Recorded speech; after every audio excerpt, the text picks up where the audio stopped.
हमें घुटनों में दर्द है, पैरों में दर्द है, शुगर है, ब्लड प्रेशर है, हार्ट से रिलेटेड प्रॉब्लम है, बहुत सारी ऐसी प्रॉब्लम्स हैं जो कि आप डॉक्टर्स के साथ डिस्कस करते हैं और वो हमेशा कहते हैं कि आप अपना लाइफस्टाइल चेंज कीजिए। ऐसे ही उन्होंने कहा लाइफस्टाइल चेंज कीजिए, तो सबसे पहले आप लोगों को क्या याद आता है?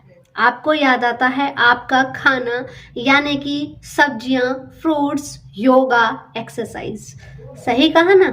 लेकिन आपको कभी भी ये चीज याद आती है कि हम आटा कौन सा खा रहे हैं, हम गेहूं कौन सा खा रहे हैं, हम अनाज कौन सा खा रहे हैं, कैसा खा रहे हैं? कभी भी नहीं आता ना ये चीज याद। जबकि हमारी जिंदगी में सबसे ज्यादा महत्वपूर्ण रोल जो निभाता है वो आटा ही है, वो रोटी ही है, और हम लोग उनको खा करके कभी बोर भी नहीं होते हैं। ये हकीकत चीज है। हम दोनों तीनों टाइम रोटी खाते हैं और फिर अगले दिन फिर से रोटी खाते हैं, लेकिन फिर भी हम बोर नहीं होते हैं।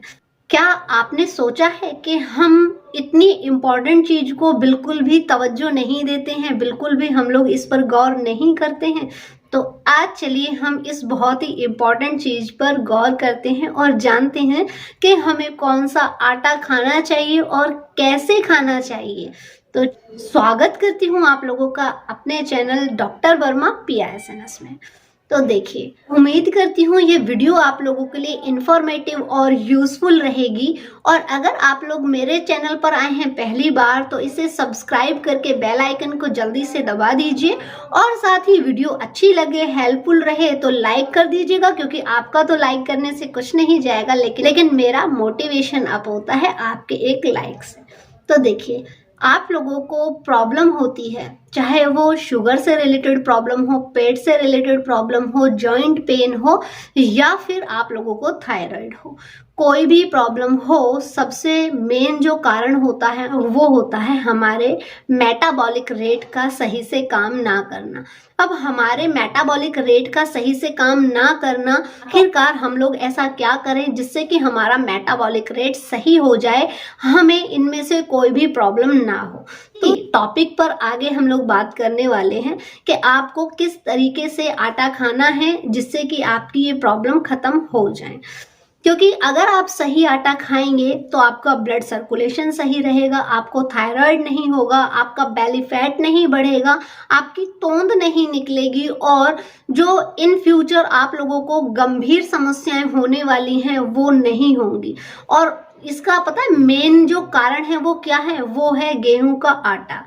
गेहूं का आटा खाने से आपको इतनी सारी प्रॉब्लम्स हो जाती हैं। अब आप कहेंगे कि हम तो बहुत टाइम से यही आटा खा रहे हैं, गेहूं का ही आटा खाते हैं।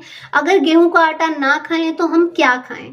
हमारे दादा परदादा ये सभी गेहूं का आटा ही तो खा रहे थे। देखिए, गेहूं का आटा खा जरूर रहे थे, आप भी खा रहे हैं और वो भी खा रहे थे, लेकिन आज के टाइम में जो गेहूं बन रहे हैं, गेहूं उगाए जा रहे हैं, वो पेस्टिसाइड करके उगाए जा रहे हैं, जिसकी वजह से बहुत ज्यादा हार्मफुल होते हैं। और उनके टाइम में जब गेहूं उगाए जाते थे तो नेचुरल खाद से उगाए जाते थे, जिसके इतने ज्यादा साइड इफेक्ट्स नहीं होते थे।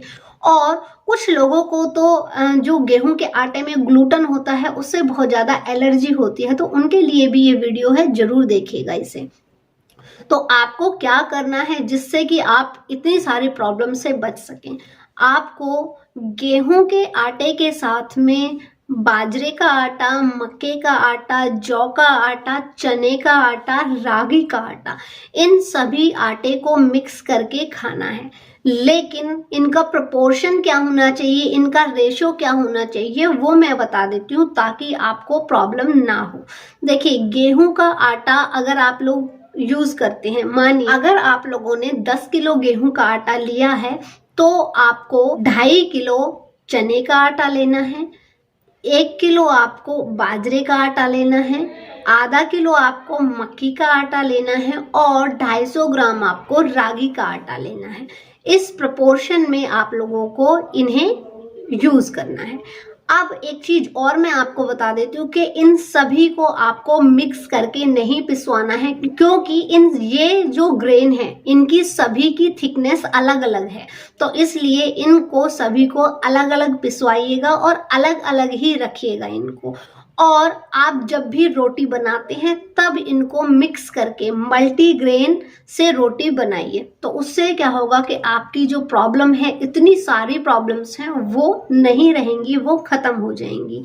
हाँ, अगर आपको ऐसा लगता है कि आपको ये सारी चीजें नहीं खानी है, अच्छी नहीं लगती हैं, तो एक एक दिन करके वो भी आप खा सकते हैं। लेकिन मैं आपको एक सजेशन देती हूँ, पर्सनल सजेशन, कि जब तक सर्दियां हैं तब तक आप बाजरे की रोटी कम से कम एक टाइम जरूर खाइए। और सुबह के टाइम तो बाजरे की रोटी खाना सबसे बेस्ट है। क्यों बाजरे की तासीर होती है, वो गर्म होती है। और दूसरी चीज, बाजरे में ऐसे एंटीऑक्सीडेंट्स पाए जाते हैं, फाइबर भरपूर मात्रा में होता है, जिससे कि अगर आप लोगों को ब्लड शुगर हाई रहता है तो वो नॉर्मल रहने लगेगा। आप लोगों को अगर कोलेस्ट्रॉल आपके शरीर में बहुत ज्यादा बढ़ गया है तो वो भी नॉर्मल रहने लगेगा। अगर आपको हाई ब्लड प्रेशर की प्रॉब्लम है तो उसमें भी ये काफी हेल्पफुल रहता है उसे नॉर्मल करने में। तो जब तक सर्दियां हैं तब तक आप लोगों को बाजरे की रोटी एक टाइम जरूर खानी चाहिए। और अगर आप जाकर के चक्की पर नहीं पिसवा सकते हैं तो मार्केट से भी ये पैकेट्स में आते हैं, इन्हें मंगवा सकते हैं और यूज कर सकते हैं। और डेली में अगर आप इन सारी चीजों का यूज ना करके सिर्फ गेहूं और चने के आटे का भी प्रयोग करते हैं, यानी 10 किलो आटे में आप 2 से 2.5 किलो जो चने का आटा है उसे मिक्स करवा के और उससे रोटी बनाते हैं, तो यकीन मानिए आप लोग बहुत सारी ऐसी बीमारियां हैं जिनसे बच जाएंगे। इससे पहले तो आपकी इम्यूनिटी बूस्ट होगी। तो इसलिए ये एक सजेशन ही नहीं है, ये मेरा पर्सनल एक्सपीरियंस भी है, जिसके बेस पर मैं आप लोगों को सजेशन दे रही हूँ कि आप एक बार इन चीजों का यूज करके देखिए। और कमेंट में मुझे ये भी बताइएगा कि हाँ, आपने बिल्कुल सही कहा था, क्योंकि हम भी खुद इन चीजों को यूज करते हैं और बिल्कुल फिट रहते हैं, किसी तरह की कोई प्रॉब्लम नहीं होती है जल्दी से। तो उम्मीद करती हूँ ये वीडियो आप लोगों के लिए हेल्पफुल रहेगी। आप लोगों ने मल्टीग्रेन पिसवाया है, उसको अलग अलग ही रखिएगा। अगर आप एक साथ रखेंगे तो ये खराब हो सकता है। जब आपको रोटी बनानी हो तभी इनको मिक्स करिएगा, इनको मिक्स करके ना रखें। ये हेल्पफुल रहे तो इसे कर दीजिएगा लाइक, चैनल को सब्सक्राइब करके बेल आइकन को दबाना ना भूलें। और साथ ही उन लोगों के साथ भी शेयर जरूर करें जो कि हैं परेशान अपनी बीमारियों से। Thank you.